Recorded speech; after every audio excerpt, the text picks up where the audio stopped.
core of the left, at the core of a liberal, is someone that would use the sword if they had it. They are very violent people at their core. They always have. They can't debate. They can't have conversation. So they'll resort to these tactics. They're going to do everything they possibly can to try to murder this movement because they can't beat us. So they're going to try to take weapons. And no, we're very aware of that. I'm aware of it. We have to have full-time security. This is not a joke. This is who these people are. And he's dead at the age of 31, which he would have to be if that video was real. There's no way he survived that. The only good thing is, it had to have happened quickly. Right. Oh, good God. Yeah. He's dead.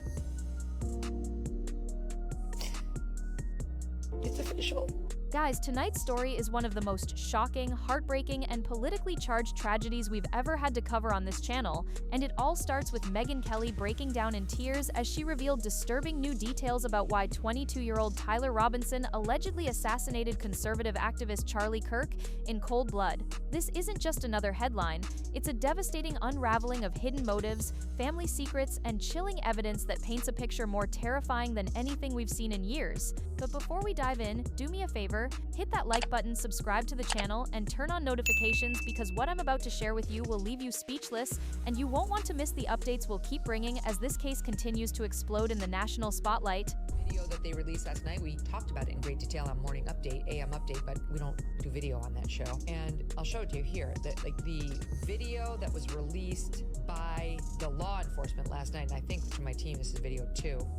So it shows them zeroing in, and then they show the rooftop, and you can see him. He was first prone, he runs across the roof, he hangs, there he is. If you just check your top right of your screen, he's now into like the white corner of that. There he is. I want to talk about circumstantial evidence on radicalization. There's zero for this kid being MAGA or a Republican or in any way in favor of Donald Trump. There's plenty of him hating Donald Trump. People are like, oh, he was just a gamer. The fact that he wrote these things on the bullets just show he was nothing but a gamer. Yeah, okay, you missed the part where, again, he wrote them on bullets with which he shot Charlie Kirk. Megyn Kelly's revelations took the internet by storm because she suggested that Robinson's descent into radicalization didn't just happen overnight, and it wasn't random. According to Kelly, Robinson was deeply influenced during his time at college, where his worldview began to shift drastically.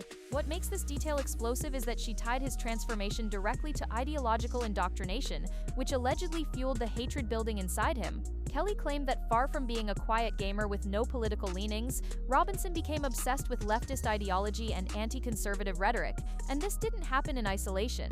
One of the most controversial points she raised was that his relationship with a transgender partner played into his mindset, especially since Charlie Kirk had become one of the most outspoken critics of transgender policies. This made the case far more than just a senseless act of violence.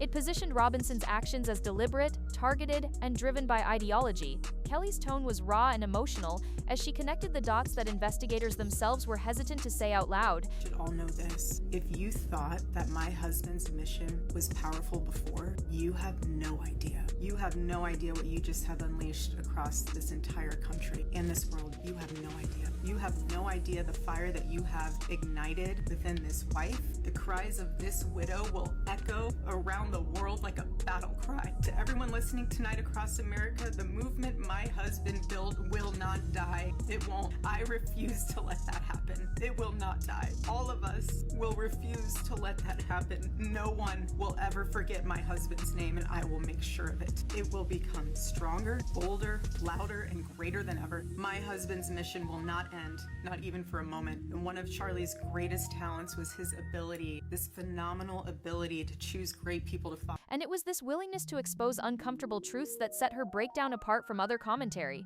To truly understand the weight of what happened, you have to look back at the moment of the assassination itself. On September 10th, 2025, during what was supposed to be a routine speaking event at Utah Valley University, Charlie Kirk stood before a crowd of students, activists, and supporters. At just 31 years old, he was seen as the rising torchbearer of conservative youth, but that night his life was cut short in a way that left the entire nation stunned. Tyler Robinson allegedly positioned himself 200 yards away with a high-powered bolt-action rifle, and with chilling precision, he fired a single fatal shot that ended Kirk's life instantly. Journal that it is, quote, very clear to us and to the investigators that this was a person who was deeply indoctrinated with leftist ideology. Can you elaborate on that and be more specific? Well, sure. So that information comes from the people around him, from his family members and friends. That's how we got that information. Again, there's so much more that we're learning and so much more that we will learn. There will be official charges will be filed on Tuesday,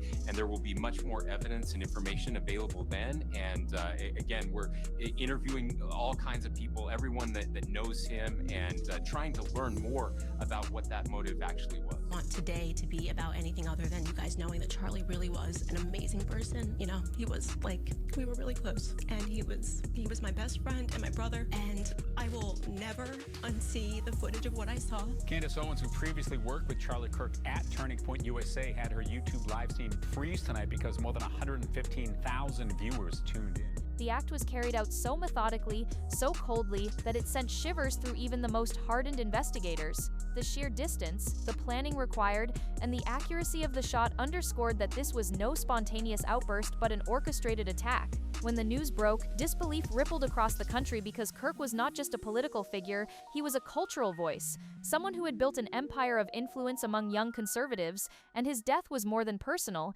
it was symbolic, striking at the very heart of the movement he had championed.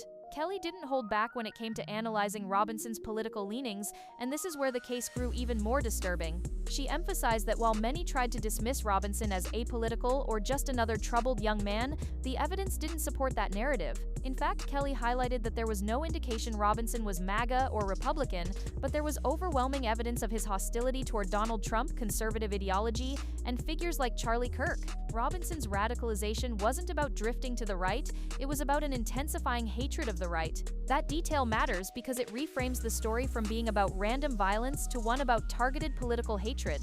Kelly pointed to bullet engravings and Discord messages as proof, but even beyond the hard evidence, she underscored that this wasn't a kid lost in gaming or memes, this was someone who had crossed a dangerous line into weaponized ideology. For Kelly, this showed just how easily impressionable young minds can be pushed into violence when exposed to relentless indoctrination, making her breakdown not just about grief, but about warning.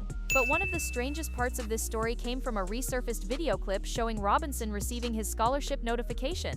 At first glance, it should have been a heartwarming moment. His mother celebrating in the background, her voice filled with joy and pride. But Robinson himself looked detached, awkward, and disturbingly out of place in his own achievement. His posture, his expressions, even the way he responded all seemed off. Kelly suggested that his behavior hinted at possible neurodivergence, maybe being somewhere on the spectrum, which could have made him more vulnerable to influence and manipulation. This moment wasn't just uncomfortable, it was telling.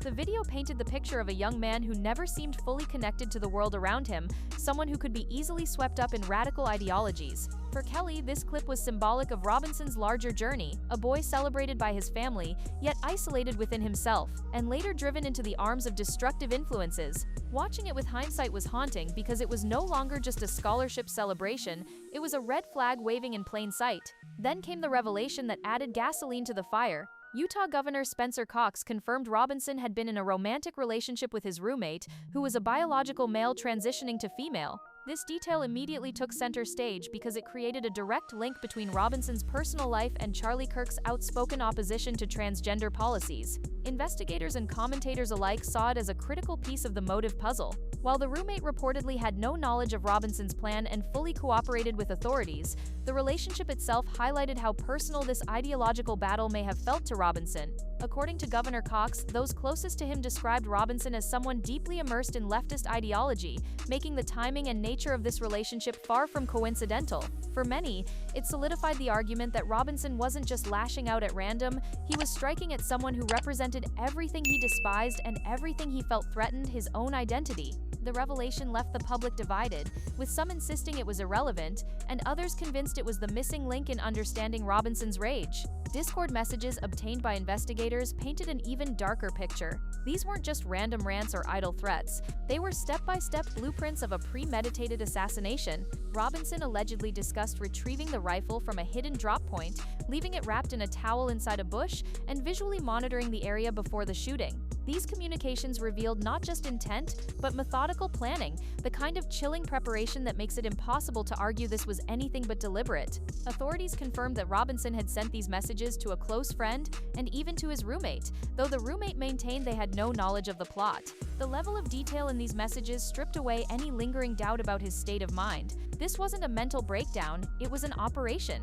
The Discord leaks shook the case wide open and provided prosecutors with a damning trail of evidence that will be difficult for any defense team to explain away. Even more haunting were the engravings found on Robinson's bullet casings. One casing was inscribed with the chilling phrase, "Hey fascist," catch complete with arrow symbols, while another unfired casing carried the words "Bella Ciao," referencing an anti-fascist anthem. These weren't meaningless doodles. They were ideological signatures, statements left behind as proof of motivation. The fact that he took the time to mark his bullets with politically loaded messages made the shooting not just an act of violence, but a symbolic execution of ideals.